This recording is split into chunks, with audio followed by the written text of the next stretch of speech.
অনেক সময় আমরা মেম্বার থেকে স্বাধীনভাবে কথা বলতে পারি না। এই ব্যাপারে মাননীয় প্রধানমন্ত্রী আপনার দৃষ্টি আকর্ষণ করতে চাই। আমাদের ইমাম সাহেবরা, খতিব সাহেবরা যেন স্বাধীনভাবে কথা বলতে পারেন।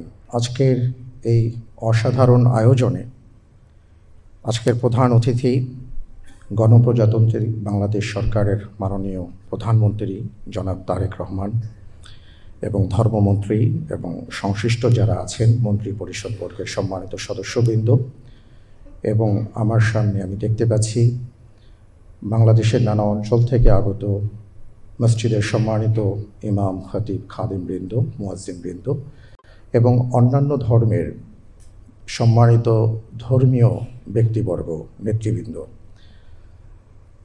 আলহামদুলিল্লাহ, নিঃসন্দেহে আজকের দিনটি অসাধারণ একটি দিন এবং স্বাধীনতা পরবর্তী বাংলাদেশে এ পর্যন্ত যদি আমরা দেখে থাকি, একটু আগে তথ্যচিত্রের মাঝে এসছে যে মসজিদের ইমাম সাহেবরা কী করে থাকেন, মুয়াজ্জিন সাহেবরা কী করে থাকেন, এইভাবে তারা সমাজের কিভাবে সেবা দিয়ে আসছেন সেটা আমরা সবাই জানি। রাসূল সাল্লাল্লাহু আলাইহি ওয়াসাল্লাম মসজিদের ইমামদের যে দায়িত্ব দিয়েছেন, খতিবদের যে দায়িত্ব দিয়েছেন, সেখানে আমি দুটো কথা বলি। আমরা কি বলি আসলে? আমরা মসজিদের মেম্বার থেকে যে কথাগুলো বলি সেটা হলো ইন্নাল্লাযীনা আমানু ওয়া আমিলুস সালিহাত। পবিত্র কোরআন বলেছে, আমি যদি ভালো মুসলিম হতে চাই তাহলে আমাকে ভালো মানুষ হতে হবে। আমরা আমাদের মুসল্লি ভাইদেরকে, বোনদেরকে ভালো মানুষ হওয়ার ক্ষেত্রে উদ্বুদ্ধ করার চেষ্টা করি। দ্বিতীয় যে বিষয়টি সেটা হলো রাসূল সাল্লাল্লাহু আলাইহি ওয়াসাল্লাম পবিত্র কোরআনুল কারীমের আলোকে তিনি তার সাহাবায়ে কেরাম আজমাইনদেরকে নানা ধরনের নেতিবাচক আচরণ থেকে বাঁচার কথা বলতেন।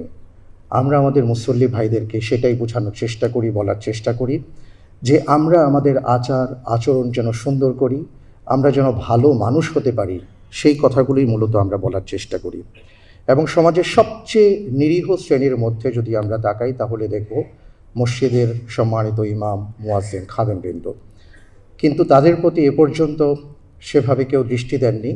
মাননীয় প্রধানমন্ত্রী, আপনি আপনার মায়ার পরশ মাখা সিদ্ধান্তে আপনি আমাদেরকে ভালোবাসা আপনার পক্ষ থেকে উপহার প্রদর্শন করছেন। এই জন্য আমরা আমাদের সম্মানিত ইমাম, খতিব, মুয়াজ্জিন, খাদেমবৃন্দের পক্ষ থেকে আপনাকে অনেক অনেক মোবারকবাদ জানাচ্ছি।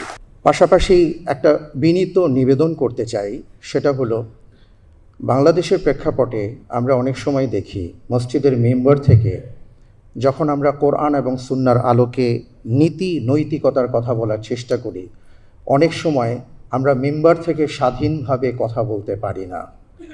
এই ব্যাপারে মাননীয় প্রধানমন্ত্রী আপনার দৃষ্টি আকর্ষণ করতে চাই।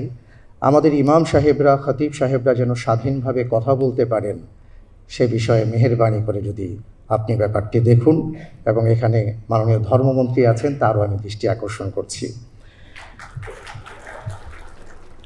আরেকটি বিষয় বলে আমি আমার আলোচনার ইতি টানতে চাই, সেটি হলো আলহামদুলিল্লাহ, আমাদের মসজিদ কেবল 5 ওয়াক্ত নামাজের জন্য নয়, মসজিদ হলো একটা জীবন্ত মসজিদ। মসজিদে নববীর ইতিহাস যদি আমরা দেখি তাহলে দেখব মসজিদে নববী থেকে রাসূল সাল্লাল্লাহু আলাইহি সাল্লাম অনেক কার্যক্রম হাতে নিয়েছেন।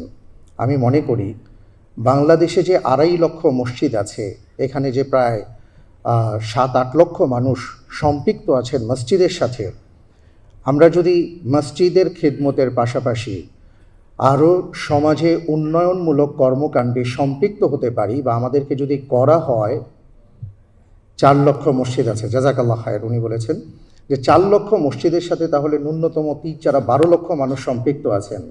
এই 12 লক্ষ মানুষকে যদি সমাজের উন্নয়নমূলক কর্মকাণ্ডের সাথে আরও বেশি সম্পৃক্ত করা যায়, আমরা তাহলে দেশকে আরও কিছু ভালো কিছু দিতে পারবো ইনশাআল্লাহ।